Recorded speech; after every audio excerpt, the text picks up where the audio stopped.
So that's the peated bourbon came after you were already doing the peated malt, which is another one that we carry. How Right. did the idea to do a peated malt in Brooklyn come about? I mean, I think so. Early on, we only had, we really only had two products, like very early on, the moonshine and then a very young bourbon. And then they kind of came up with the idea of the chocolate, which is the cocoa husks, formerly of Mass Brothers, now Rocca chocolate, that are steeped in the moonshine. And then I think Colin always had this idea of doing a malt whiskey because we had, our kind of ethos is that we make American whiskeys in a more traditional kind of European way because we use pot stills. So we had these Scottish pot stills. We had ex bourbon barrels, just like the Scotch. So it was like, when we have all the pieces, except being in Scotland, like, let's just make, like, let's see what we can do with it. And it wasn't to be, I think initially it was like, can we make something that tastes like Scotch? It's almost like Because a I mean, self dare. Yeah. yeah, it's like we already have like access to UK, Scottish malt. We have Scottish stills. We have ex bourbon barrels. Like,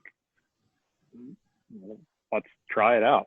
Sure. And I mean, it's still kind of. I mean, we're only in batch 4 right now, and everything is still out of 5-gallon ex bourbon barrels. Hmm. I mean, it's still very early, and but I mean, we've got a 3-year age statement on this current batch. I mean, it's 3 years out of a 5-gallon, you know, first or second fill barrel. Uh, so it's, you know, it's a lot. I mean, you take a lot of loss on it. I mean, it's a Hmm. big commitment, and we've been scaling it up. I don't think it'll ever be, what we're known for. We're always gonna be bourbon, but it's nice to have now with the Empire Rye and then with having like a pretty well aged single malt, even if it's only 3 years out of a 5-gallon barrel, that's drinks a lot more like 8 or 10 years. So it's a nice part of the lineup to have to show what different grain does with used barrels versus new barrels. There's just it's and Scottish stills, Scottish malt, like it all just It's works all when it there. comes to Yeah. storytelling, and it Yeah. tastes good. Well, yeah, yeah. I mean that's I keep moving back and what is my favorite and what I mean, I think our single barrel is probably my favorite right now, but the peated stuff is all just so fun. And I think to Yeah, your point about like it's not necessarily what you're going to be known for, but it's this really fun, different, interesting thing. We probably sell the most of just the straight bourbon. Uh yeah, and I think probably half of that may be people buying, gifts like this is of New York, so I'll bring it here sure. or there and everywhere. But probably the most diehard fans are for the peated malt. Those are the ones that like we have customers who are coming back on a regular basis and they come in the door and That's I'm what they like, I want. know what you want. So That's what I like to hear. yeah, it's neat to see. Yeah, so that It was a great thing to. I happened to go to Christmas party with my girlfriend. With her stepsister's like Christmas gathering, and someone randomly brought a bottle of Kings County and had it on the bar, and I didn't say anything. And I turned around like 2 hours later, and it was gone. wow. And I happened to like see the person taking the last pour, and I had seen him take a pour before, so I just went up and like hey, that really went fast. He's like, yeah, this stuff's so good. And I was like, oh, I'm glad to hear it. Like I work for them, and then it I was, can talk you about know, it now that I know you don't have yeah, it. yeah, and Nice. that I don't want anybody to feel like they have to have it. It's like, oh well, but I just loved it. Like it just naturally showed up and people enjoyed Right. it. That's And probably the best you could ask for. you get to like actually hear the honest opinion, which is kind of cool. Yep. Nice. See, you were saying that's a mix of new and used barrels For what? for the peated malt. The single malt. Yeah, yeah. The single malt's all used.